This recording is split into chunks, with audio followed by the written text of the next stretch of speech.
มาสบายดีน้องสาว PCP ลาวเบิดทุกคนเนาะสบายดีไอ้น้องผู้ที่มีใจมากคักเกี่ยวกับ PCP เนาะมื้อนี้สิมาแจ้งโปรเนาะซื้อเครื่องหานเฮาเนาะถูกกระบอกเนาะจะแถมให้1กิโลเด้อปกติจะแถม1กับเนาะ1กิโลตกอยู่ประมาณ3กับเด้อแถมลูกให้3กับเนาะตัวนี้เป็น MC เนาะตระกูล MC ตัวนี้ราคาถูกที่สุดเนาะMC จะนอนอยู่ในตระกูล FX ที่ราคาถูกที่สุดเนาะนั่นก็คือตัวนี้6,800,000เด้อได้ครบชุดมีกระแล้วก็มีสูบให้พร้อมเนาะเอาไปใช้งานได้เลยเนาะส่วนตัวนี้แม่น7ล้านทวนเด้อตัวนี้เป็นถังบนเนาะแล้วตัวนั้นเป็นทักที่ข้อถังบนแล้วแม่น8,200,000เนาะมื้อนี้สิมาแจ้งลูกค้าเนาะเกี่ยวกับปัญหาเนาะคือจังที่เราได้แจ้งไปคลิปก่อนหน้านี้เนาะคลิปตัวรีวิว M3 เนาะจะมีนะต่อเราได้แจ้งไปว่าห้างเรามีบริการเก็บปลายทางให้ลูกค้าแล้วเนาะแต่ว่าเนาะต้องมีเงื่อนไขเนาะก็คือจังที่เราแจ้งไปนั่นแหละเนาะไอ้น้องจะได้จำเงินก่อนครึ่งนึงหรือว่า1/3ของราคาสินค้าเนาะถ้าไอ้น้องคนใดยังบ่เชื่อใจบ่กล้าโอนร้อยก็ตามมาตรการที่เราตั้งไว้เลยเนาะแล้วก็แจ้งไอ้น้องเนาะลูกค้าคนที่เซตมาสร้างเครื่องเนาะบางคนเนาะสมเทียบเครื่องห้านนั้นห้านนี้ค่อยเคยซื้ออยู่ห้านนั้นห้านนี้เท่าใดแบบเท่านี้สินะคือตัวนี้เนาะ6,800,000ค่อยเคยซื้ออยู่ห้านนั้น5ล้านสินะลูกค้าบางคนเนาะค่อยเราบ่อยากให้มีการเปรียบเทียบแบบนั้นเนาะเพราะว่าเครื่องแต่ละคนแต่ละห้านคุณภาพมันก็ต่างกันเนาะเจ้าเคยซื้ออยู่ห้านนั้น5ล้านเนาะเจ้าก็กลับไปซื้อเนาะอันนี้มันบ่แม่นว่าเป็นตาสั่งเด้อเนาะ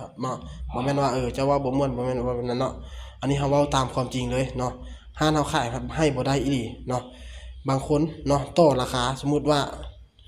8,200,000เนาะเอานำ6ล้านได้บ่สินะเนาะถือว่าทุกคนคิดว่าปืนบอกนึงนะ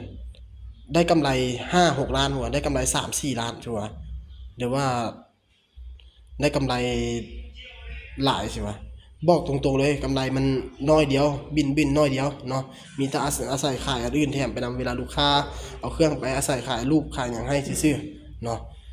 ละ ลูกค้าบางคนแชทมาเปรียบเทียบห้านนั้นเขาเคยซื้อเท่านั้นเท่านี้นะเฮาก็แจ้งไปเลยเจ้าเคยซื้ออยู่ห้านใดเท่านี้เจ้าก็กลับไปซื้อห้านกับเจ้าเลยเนาะเพราะบ่มีการเปรียบเทียบเนาะเพราะว่าเครื่องห้านเฮาเนาะรับประกันให้1ปีเต็มเนาะเฉพาะลำ1ปีเต็มกลุ่มบ่ได้เปลี่ยนได้สบายเลยเนาะลำเป็นลำ XM8 เนาะ ส่วนห้านอื่นสิเป็นลำรุ่นใดค่อยกับบ่ฮู้คือกันเนาะคือจังที่คนฮู้แหละเนาะเครื่องเนาะ ตัวนี้เป็น MC เนาะ MC เนาะส่วนอายุการใช้งานก็เฮาก็รับประกันให้6เดือนเฉพาะลำแล้วแม่น1ปีเต็มเนาะวิธีการใช้งานก็เฮาแต่ละคลิปเฮาก็น่าจะได้เว้าไปแล้วแหละเนาะหลายคนก็น่าจะฮู้แล้วเนาะแล้วก็องค์ประกอบอีหยังต่างๆเนาะวาล์วถังเนาะก็มีแต่ลำหั่นเนาะอยู่ทางในที่เวลาเฮารีวิวสิลูกค้าบ่เห็นเนาะลำเป็นลำ XM8 เด้อเป็นลำ8เกียวเนาะลำละเป็นลำ8เกียวกล้องละเป็นกล้อง Discovery 4-16x42ตัวนี้มีไฟหน้าเลนเด้อตัวนี้มีไฟหน้าเลนตัวนั้นก็เป็นทักทิคอเนาะคือกันเลยเนาะ MC 2บอกนี่คือกันเลยต่างแต่ถังซื่อๆตัวนั้นก็เป็นทักทิคอถังนู้นเนาะลูกค้าท่านใดสนใจก็ให้ทักมาเลยเนาะเพราะว่าตอนปัจจุบันนี้ก็มีบริการเก็บปลายทางให้แล้วเนาะเราสร้างความสะดวกให้ลูกค้าไปตื่มอีกบาท9นึงแล้วเนาะอีกบาท9นึงแล้วเนาะสร้างความสำหรับลูกค้าคนใดที่ยังบ่เชื่อใจเนาะแต่ว่าเราจะแจ้งเลยเนาะแจ้งตัวนี้เลยคนที่โอนเนาะโอน100เนาะจะได้ลดราคาถูกก่อนคนที่เก็บปลายทางเด้อขอแจ้งไอ้น้องคนที่เก็บปลายทางลดให้สิทธิพิเศษลดเป็นอย่างเราจึงอยากให้โอนเพราะว่าคนที่โอนนั้นเนาะเวลาเฮาเวทีโอน1ปลอดภัยทั้ง2กรรม2ฝ่าย2ทางห้างเราจะเฮ็ดเวียกง่ายขึ้นเนาะเฮ็ดเวียกง่ายขึ้นลูกค้าสั่งเครื่องโอนเงินปั๊บมีแต่ท่ารับเครื่องอย่างเดียวนอนท่ารับโทรศัพท์อย่างเดียวเนาะบ่คือจังพวกเก็บปลายทางเด้อเครื่องฮอดนี้บางเทื่อบ่เอาเนาะ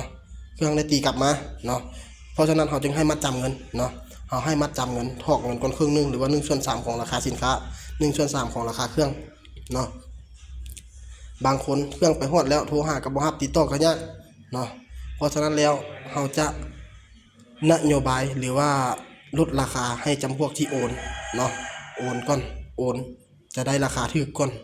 คนที่เก็บปลายทางเด้ออันนี้ครับแจ้งก่อนเลยแจ้งไอ้น้องก่อนเลยเนาะ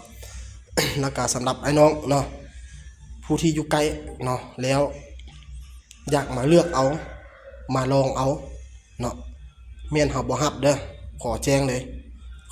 เว้าแบบกันตรงๆเลยว่าขอแจ้งเลยแม่นเฮาบ่รับให้มาฮอดสถานที่แม่นบ่ให้มาลองเอาเนาะสิให้มาลองเอาคือเสื้อคือผ้านี่บ่ได้เนาะคันว่าค่อยบ่มั่นใจว่ากลุ่มยันกลุ่มบ่ได้ให้ค่อยเฮ็ดคลิปวิดีโอยิง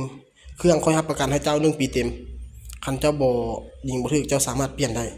ตามสบายเนาะเจ้าสามารถเปลี่ยนได้เพราะฉะนั้นแล้วเพื่อความปลอดภัยของตัวเองเนาะค่อยจะบ่ให้มามีบริการแบบนั้นเด็ดขาดเนาะแล้วก็ส่วนอยู่นครหลวงก็แม่นสิให้ค่อยไปส่งให้ค่อยก็บ่ไปอีกเนาะค่อยเว้าตรงๆเลยเนาะเพราะว่าคือจังที่ทุกคนฮู้แหละเนาะว่าเฮาค้าขายหยังกัน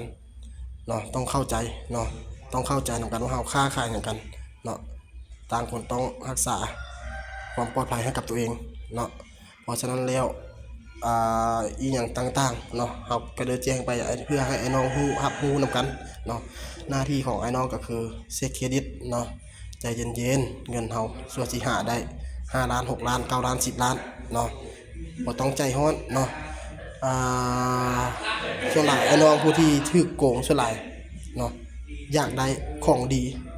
แต่ว่ามักราคาถูกเนาะลองเบิ่งแหมเนาะคันค่อยลงไปคือรุ่นนี้ทากิโก8 ล้าน 200,000ค่อยไปลง3 ล้านนี่คนแชทมาถามเป็น100เนาะแล้วไอ้น้องต้องไปศึกษาว่าราคาซ้ำนี้มันมีแท้บ่เนาะคันมันบ่มีแท้ก็แสดงว่าแม่นต้มอย่างเดียวให้ไอ้น้องเข้าใจจังซี่เลยเนาะไอ้น้องคนใดสนใจติดต่อมาตามเบอร์โทรเนาะฝากไอ้น้องกดติดตามช่อง YouTube ด้วยเด้อเดี๋ยวประมาณเดือนหน้าเฮาสิมาเล่นเกมแถมลำให้ไอ้น้องลำหนึงเด้อ